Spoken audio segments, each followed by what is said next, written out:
We need to be more patient with ourselves and with those around us and more loving and ask for the grace. It's really hard to do it.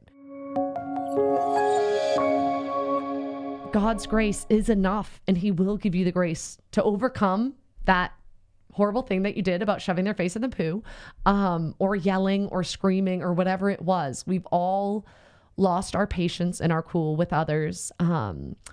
Whether it's a child or someone you work with. I remember talking to someone who was working with elderly and saying how hard it was because they don't remember anything and they're asking you the same questions over and over. And this person's naturally very gentle, mild, meek, and they said that they found themselves getting angry with different patients. So I think until our patients have been tested fully, we can't judge. We can't say, oh my goodness, I would never do that. That's horrible.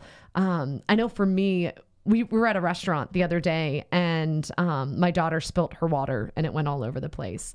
And it was as the waitress was bringing the food and she's like, oh, I'm so sorry. And the waitress was like, it's okay. Don't worry about it. I'm like, Kiara, I told you which kid did it. It doesn't really matter because she wasn't scandalized by it. But I said, Kiara, it's okay. Don't worry about it. They'll get it cleaned up. Here, I'll move this. And I'm just moving stuff off the table.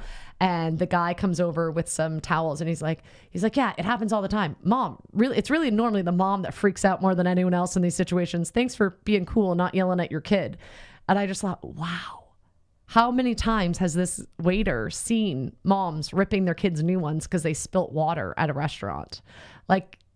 Like obviously you love your kid more than you love what that restaurant thinks of you, right? But in the moment, there's like a quick reaction, right? And we just yell or we just, I don't know, whatever we do. We move the kid a little too quickly or, whatever it is. But I think we need to be more patient with ourselves and with those around us and more loving and ask for the grace. It's really hard to do it. Someone told me early on, if your kids do something that upsets you, and this applies to normal life too, but I'm talking as a mom's point of view because these are just the things popping into my head right now as I'm chatting with you. I have plenty of mom examples.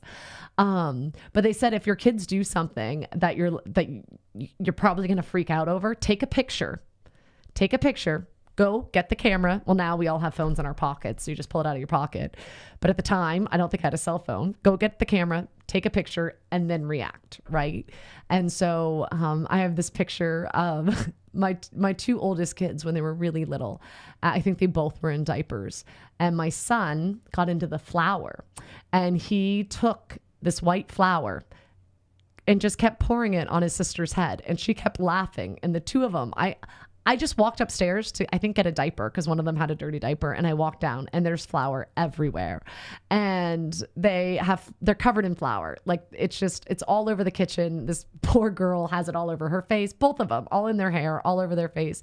And I took a picture. And it's one of my favorite pictures. And I think had my friend not have given me that advice, I probably would have started yelling or crying or screaming or something because my husband was gone at work and it was a long day already. And it was like, are you kidding me? I'm already dealing with two toddlers, trying to cook dinner, trying to get this stuff done. And now there's flour everywhere.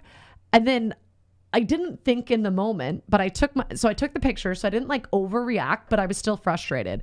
But then I took my baby girl, put her in the tub and tried to shampoo her hair. I know what some of you are thinking. Flour and water make dough. I just caked her in dough. She was now like the Pillsbury dough girl. And it took forever to get all the dough out. But the reason I tell you that story is because God gave me the grace in the moment to deal with it. And I know you're probably dealing with something way more serious than your child being covered in flour or dough.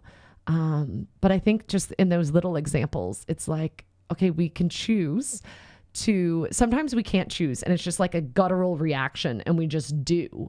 But I think it's good to look at those times that we do that and say, okay, God, what can I do next time? Next time, if this same situation happens, how can I respond more lovingly or more kindly? And then do that.